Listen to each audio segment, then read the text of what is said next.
అన్నిటికీ కారణం ఈ దరిద్రుడే. ఏమైంది? ఎందుకంటే వీడే చెప్పింది అక్కడికి వెళ్ళిన తర్వాత ఊరు పేరు చెప్పకూడదని. అయితే ఏంట్రా ఇప్పుడు? సీనియర్స్ నన్ను పిలిచి పిప్పి చేస్తున్నారు. రేయ్, బెంచ్ లో పోయి వాళ్ళ ముందు దిగమని నేను చెప్పానా? పోరా, టీ పొడికి పిడక పొడికి కూడా తేడా తెలియని వెదవా. అబ్బే వద్దమ్మా, అప్పుడిచ్చిన డబ్బులు ఇంకా ఉన్నాయి. డబ్బులు కావాలంటే నేనే అడుగుతాను. నీతో ఎవరున్నారా? ఇక్కడ నాతో మురళి అనే అబ్బాయి ఉంటున్నాడు. మిగతా వాళ్ళంతా ఇంటికెళ్లారు. నువ్వు తిన్నావా లేదా? తిన్నా. సరే అమ్మా, ఇంకేం లేదు కదా. శుక్రవారం ఇద్దరికి ఏం ప్రోగ్రాం రా? తెలీదన్నా. అయితే ఓ పని చేద్దాం, సినిమా చూడటానికి వెళ్దామా? చిరంజీవి సినిమా వచ్చి 2 రోజులే కదా అయింది. నేను సెకండ్ షోకి వెళ్తున్నాను, మీరు వస్తారా? అయ్యో లేదన్నా, ఈ విషయం సీనియర్స్ కి తెలిస్తే అంతే, మేము రాం. సరిపోయింది పో. వాళ్ళలో ప్రాబ్లం చేసే వాళ్ళంతా ఇంటికి వెళ్ళిపోయారు. ఇంకో టీం అంతా కలిసి టూర్కి వెళ్ళి ఉన్నారు.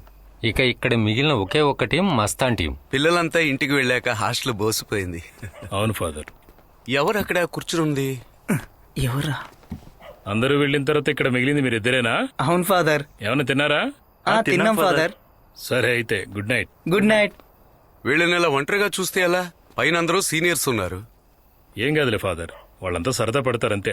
అవునవును, మీరే వీళ్ళకి ఫ్రీడమ్ ఇచ్చి చెడగొడుతున్నారు.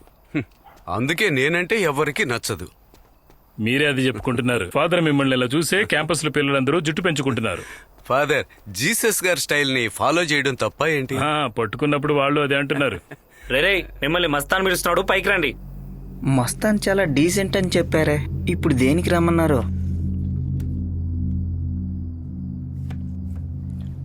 మీరిద్దరు మాత్రమే ఉంటున్నారా? మీరెందుకు వెళ్ళలేదు? మా ఊరు చాలా దూరం, కానీ వీడు వెళ్ళడానికి ఎవరూ లేరు. అన్ని రోజులు ఇక్కడే ఉంటావా? నేను మళ్ళీ దీపావళికి వెళ్తాను. నేను అప్పుడు కూడా ఇక్కడే ఉంటాను. ఎందుకని? నాకు అమ్మ మాత్రమే ఉంది. ఆమెకు ఆరోగ్యం బాలేదు. ఆకాశంలో నక్షత్రాలు లెక్క పెడుతూ నేల మీద కూర్చున్న మిమ్మల్ని ఎందుకు తీసుకొచ్చానో తెలుసా? పేకాటానికా? హే కాదు, ప్రతి శుక్రవారం 4ంటికి కాలేజ్ అయ్యాక బ్యాగ్ తీసుకుని ఇంటికో చుట్టాల ఇంటికో వెళ్ళలేని పరిస్థితిలో ఉన్న వాళ్ళ గ్రూప్ ఇదే. వీళ్ళలో కొందరికి వెళ్ళడానికి ఎవరూ లేరు, కొంతమందికి ఉన్నా కూడా వెళ్ళాలని లేదు. అందులో మిమ్మల్ని చేరుస్తున్నాను. ఎవరు లేని వాళ్ళు అదృష్టవంతులు. ఎందుకంటే బెతల్ హాస్టల్లో మస్తాన్ రూమ్ వాళ్ళ కోసమే. కానీ చేరకముందు ఓ కండిషన్. మన గ్రూపుకి కొన్ని రహస్యమైన గూడు పుటానీలున్నాయి. దీనికి సేల్స్ రాత్రులు మాత్రమే ఉంటుంది. ఆపరేషన్ బ్లాక్ బెడ్ ఈరోజు పేక ముక్కులు మస్తాన్ గుండెల్లోనే. ఈరోజు కాడు చాలు, రెడీగా ఉండండి. టార్చ్ లైట్ ఎక్కడుంది? తీసిపెట్టు. కామ్రేడ్స్, మన దారిలో విష సర్పాలుంటాయి, కుట్ర పండే వాళ్ళుంటారు. మీరు భయపడతారా? ఎప్పటికీ పారిపోం. కానీ ఒక సందేహం. అలాగా, సరే అడుగు. ఈ ఆపరేషన్ బ్లాక్ బెయిర్ అని చెప్పింది అర్థం కాలేదు.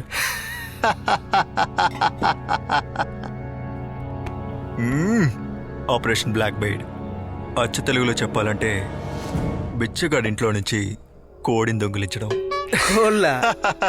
ఇంకేంటో అని భయపడ్డాను. Come on boys.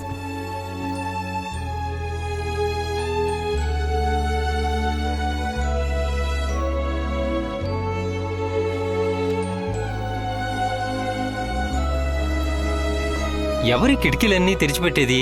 ఈ గాలికి నా విగ్గెటైనా ఎగిరిపోతే? పట్టనెత్తి. పట్టనెత్తి. నేను పోయినసారి తీసుకున్న క్లాసులో మీరు 4 లేరు, కానీ మీ అందరి అటెండెన్స్ ఇందులో ఉంది. మీరే వాళ్ళకి అడ్డదారిలో అటెండెన్స్ వేశారని నాకు తెలుసు. ఇక మీదట అలా చేయకూడదు. అటెండెన్స్ వేసిన తర్వాత ఎవరైనా అడిగి వెళ్ళొచ్చు, నో ప్రాబ్లం. అయ్యయ్యో, ఓకే సార్, మీకు అందరికీ కలిపే చెప్పాను. వెల్కమ్. తర్వాత లీవ్స్ వచ్చినప్పుడల్లా టూర్స్కి వెళ్ళటం స్టార్ట్ చేశాం. మా ఇంట్లో వాళ్ళ పర్మిషన్స్తోనే వెళ్ళాం. ఇలా చూడు, నాకు 50 రూపాయలు ఎక్కువ ఇవ్వకుంటే నేను సొంతంగా కలెక్షన్ చేసుకుంటా. నిన్న మీ నాన్న పిఏ ఫోన్ చేశారు. నేను సడన్ గా నిన్ను గుర్తుపట్టలేకపోయానయ్యా. మొట్టమొదటిసారి ఒక రాజకీయవేత్త తన కొడుకు మినిస్టర్ అవ్వకూడదు అనుకోవటం. నాన్నకి ఇష్టం లేనందువల్ల నాకు. అయ్యో ఫాదర్,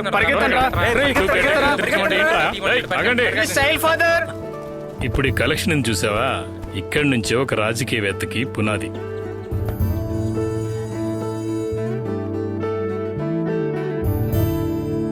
ఓకే, ఎంజాయ్ చేయి. హలో. హాయ్. హలో రఫియానా. హలో. ఈరోజు మస్తాన్ తరపు నుంచి ఒక ట్రీట్ ఉంది.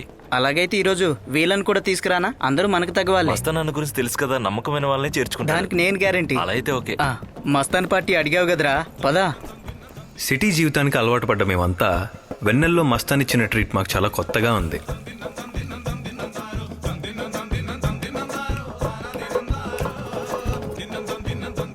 ఇటు ఇవ్వరా. ఆగరా, అక్కడ పోయి వేరే తెచ్చుకోరా. నీకు మడికే దొరుకుతుందా? నేను వెతికితే నాకు ఏదో ఒకటి దొరుకుతుందిలే.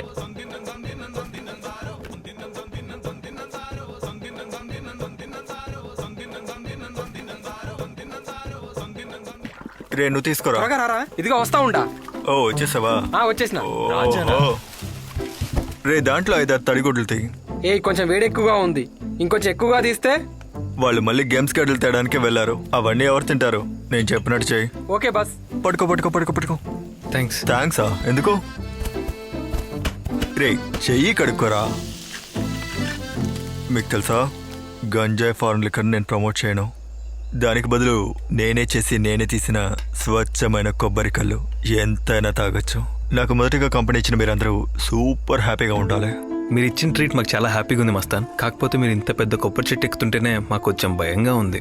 ఆవు పేడ పిడకల గురించి తెలుసుకోవడానికి గూగుల్లో కొట్టే గూగుల్ బాయ్స్ అవ్వకూడదు. మీరందరూ కష్టపడి ఒళ్ళు నలగాలి, లేకపోతే పని అవ్వదు. నిజం చెప్పాలంటే కుల మత భేదాలేని ఒక తండ్రికి పుట్టిన వాడిని నేను. కొబ్బరి చెట్టు మోసం చేయదు, కొబ్బరి చెట్టు మోసం చేయదని అందరితో చెప్తూనే చివరికి ఆ కొబ్బరి చెట్టు పైనుంచే పడి ఎలా ఉన్నాడో చూడు. ఇప్పుడు నేనేం చేయాలి దేవుడా? ఇలా చూడరా, మీ నాన్న ఏదో చెప్తున్నాడు చూడరా. కొబ్బరి చెట్టు నన్ను మోసం చేయలేదా? అయితే నీ జీవితంలో ఒక విషయం మాత్రం బాగా గుర్తుంచుకో.